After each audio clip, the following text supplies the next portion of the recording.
Tell me if you've heard this before. You go into meetings with your boss or senior leadership, and they're telling you every time, we're fully staffed. But then every single day, you watch your team barely treading water.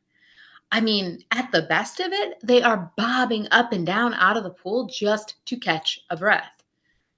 They look like they're working really hard, but they're still going under. It's frustrating, it's disheartening, and you are stuck right in the middle. Now, in my last leadership cohort, one manager said exactly that. And she wanted to fix it, not just because it would make her look better, not just because her boss was expecting her to hit the KPIs, but because she actually cared about her team. For her, it was more than just work because she had risen through the ranks of that team. One of the members of the team, we'll call her Susie, was processing payments when this leader first joined. Susie was actually the one who trained her 5 years ago when she started. And now, this person who was trained by a member of that very team was leading the department. And she was watching Susie and the rest of her old teammates looking exhausted and beat down because there was just so much on their plate, right? And like I said, it wasn't just Susie, it wasn't just this one person. She wanted all of them to be successful. She wanted all of them to have all the wins that they used to have when she was working right alongside them because she knew what they were capable of. She had been part of it. So she knew firsthand in that specific organization what their success could lead to. It could lead to a healthier bottom line, which is fantastic, yes, for the company. Everybody wants that, right? But it also meant profit sharing for everybody on that team. That year that she first joined and Susie was training her, everyone on the team got four-figure bonuses because of the numbers they brought in. It was a more enjoyable place to be day to day, right? I mean, it was still busy. Everyone still had very full plates, but it just felt different. Maybe you can relate to this. It felt energized. Everyone felt excited to tackle the new challenges.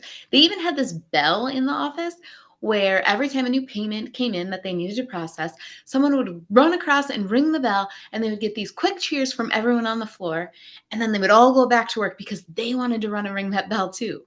That energy was actually contagious across everyone in the department. But now, you never really heard the bell ring. I mean, they were still processing payments, but it wasn't that same level of excitement. If anything, what you heard was whispering over the cubicle walls. And if this leader or any of senior leadership happened to walk past or walk down that aisle, that whispering would stop and everyone would sit back down, right? And so it was felt in their level of success and the bottom line and the money, and it was felt in kind of that day-to-day aspect, but it was felt too in hiring. Because what team doesn't want more staff, right? They had always wanted more people, but again, it just felt different. They would say things that were more like, if we can do this with 6 people, imagine what we would achieve if we had 8. Now it sounded more like, we never hit our goals and we're never going to because leadership won't give us one more person. I think they want us to fail. And then the stories would start, right? Maybe they're just trying to outsource us. Maybe they're trying to close this side of the business. And this leader, as you maybe could imagine, she felt like a complete failure because the department had been completely different under someone else. So she just assumed that she had been a terrible leader. And to fix it, she did what I am guessing many of you have done along the way. And if you have done this or something different, put it in the comments. What would you done or what have you done when you felt these sort of situations? You've heard of what the amazingness could have been, right? What it used to be, what different profit sharing or exciting opportunities there could be when everyone succeeds, but they're not. And so you're feeling this downward spiral. Again, put it in the comments. What would you do? Well, this leader, she rolled up her sleeves. She jumped in and helped process the work. She took the team's calls when she was available. She canceled all of her huddles. She canceled her one on ones, all in an effort to give them more time. What she thought they needed, the reason why they were clamoring for another person was to get more time to work on the work they needed to do. So she did everything in her power to set that up. And because those things are things that good leaders do, right? Good leaders, they step in and they help. Good leaders remove obstacles, and good leaders don't waste their team's time in all of those meetings. Good leaders stay there and support, hands on. At least that is what we're told. That is the version of a leader that you have been sold over the years. But what if that version of being a good leader, always with your hands in the mix, is exactly what is keeping your team from flourishing? Because if you noticed, nowhere in all of that reminiscing about the way it used to be and what they used to get and how it used to feel, she never said that leader always jumped in and helped, because the previous leader didn't. They were setting up their team to support themselves. So they were doing things that would help them grow and make them more capable, but it wasn't jump in and do the work with them. Because that leader knew that as their leader, being the safety net wasn't going to give them the results that they wanted, not long term, anyways. And if you're listening to this and thinking, okay, but I don't do all of that. I maybe have done one or two of those things, but I don't do all of that, and certainly not on a regular basis. That is exactly why I created the leadership audit, because most leaders aren't aware of the exact moments that they step in. They're not consciously trying to take over or unintentionally creating this dependence on them. And until you see that clearly, until you see where you are jumping in a little too far, you can't actually fix it. So if you want clarity on exactly where you're at as a leader, I want you to click the link below and grab the free audit. Totally free. It will take you about 10 minutes to complete, and it will help you understand exactly where you're at. Now, this whole situation, both with that leader in the story that I was telling you about, and in so many other leaders that I have worked with, it reminds me of a situation with my son when he was in 4K. It was a really hard year because every single day he would come home so sad, sometimes crying right as he got off the bus. And he was sad because of riding the bus, particularly actually in the morning. And the reason was because he didn't have anyone to sit with. He was one of the first kids to get on the bus in the morning, and he had about a 45-minute ride to school.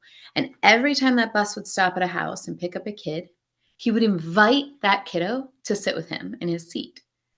Being 4 years old, he was right in the front. And he was asking everyone from kids that were in first and second grade to middle schoolers to seniors in high school to sit with him in his seat in the front every single time. And still, he just ended up alone. And like I said, he would come home crying sometimes, thinking that he didn't have any friends in the world. Now, if I followed that same good leader advice, I would have had three very clear options. I could remove the obstacle, right? I could have just driven him myself. Sure, it would have taken so much time out of my day. Sure, it would have made it really hard for me to hit my goals in my career. But if I wanted to be a good mom, I could figure out a way to drive him.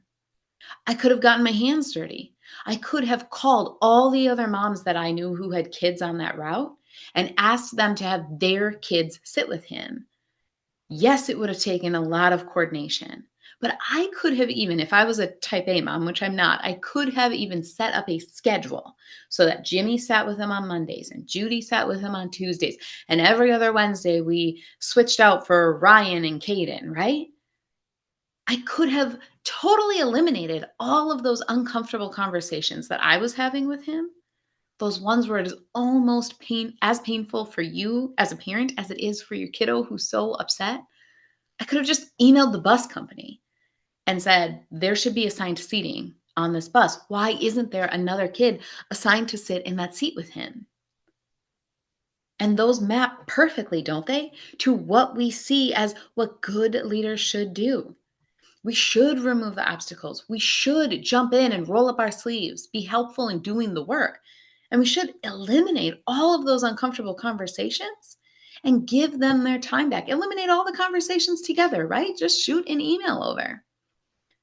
And sure, that might make me look like a good mom. That might, on paper, make you look like a good leader, but it wouldn't help my kid or your team flourish. So, what did I do as a mom? Instead, I equipped him. So we looked at what were the most likely scenarios that he would run into, right? Because I can't solve for everything for him. Even when he's 4 years old, I can't solve every problem. But I can set him up for success in those areas that I know he's going to be in. So, first of all, we talked about who to invite. Let's maybe just invite the kids up through second grade when we're in 4K.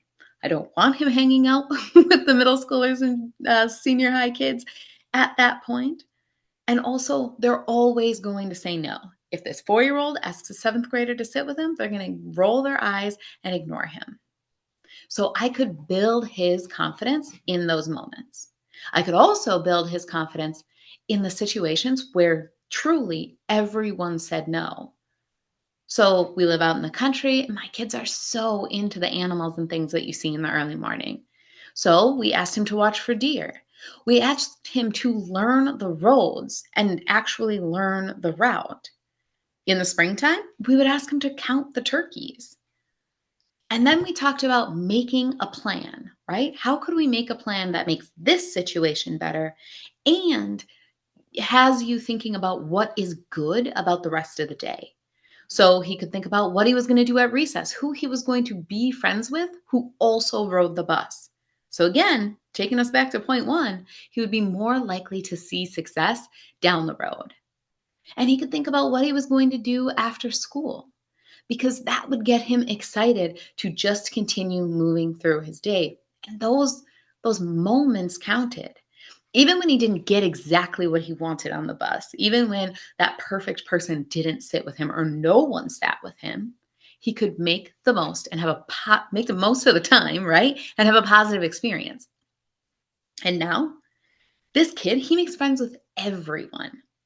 And his goal to be friends with all ages on that bus has actually served him really well. And if I had jumped in, I would have taken that away from him. Now he can make friends with kids who are a decade younger than him. And he can spend a good hour, 2 hours hanging out with those kids and be perfectly happy with it. And he has tons of friends that are in his class or in different extracurriculars that he's a part of.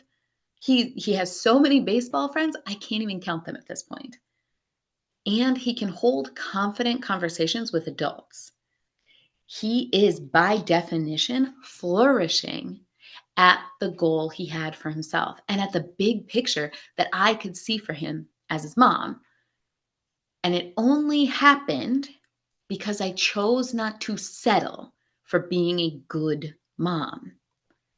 It would have been easy to jump in and fix it. It would have made both of us feel better in that moment. But we took the uncomfortable way to get to the point that he got what he needed, that he got the end result that was going to be so much better than whatever I could orchestrate for him. And that is actually the part that most leaders miss, right? Because helping in that moment, it feels good for you. You get to be the person who saves the day. And it feels right for those people who are reporting to you because they feel like they have a leader who cares about them. But in the end, all it does is build dependence. All it does is make everything focused on you. You become the bottleneck, not because you wanted to be, but because you built a system where it all comes back to you. I know that equipping your team feels slower. It does. It is. But it builds the capability that you need to move farther, faster down the road. It's just like if I threw a ball just like this, right? It would hit the floor right in front of me. If I pull my arm back, it is going to add a little bit of time to that throw, but it's going to go so much further. So if you're feeling like that leader, if you are feeling frustrated and overwhelmed, if you feel like you are caught in the middle of a rock and a hard place, being your team who you care about so much, and the expectations that are being set for you, if you know that you are doing everything right to be a good leader and you still feel like you're failing, I need you to know that you are not the problem. The approach is. I want to say that again. You, my friend, are not the problem. The approach is. And again, you're not alone. This is where most leaders get stuck because they don't actually know where their leadership is creating reliance instead of ownership. And that is what the leadership audit is going to show you. It will pinpoint exactly where your current approach is impacting your team, and it will give you personalized results that show you what to do to make the shift. And if you haven't already, go ahead and click that link below to get your leadership audit right now, because there is a better way to lead. You can empower your team to flourish. You can build a team that doesn't need you in everything. And you can get out of the constant cycle of stepping in and fixing and redoing. And it doesn't actually take you 10 hours a day to do it, but it starts with awareness. So grab your leadership audit and find out exactly how your leadership is shaping your team right now. Then find out what to do next to go from being a good leader to an exceptional one. All right. I hope that this was so helpful for you. Please share this with someone who also needs to audit their leadership, and I will see you in the next.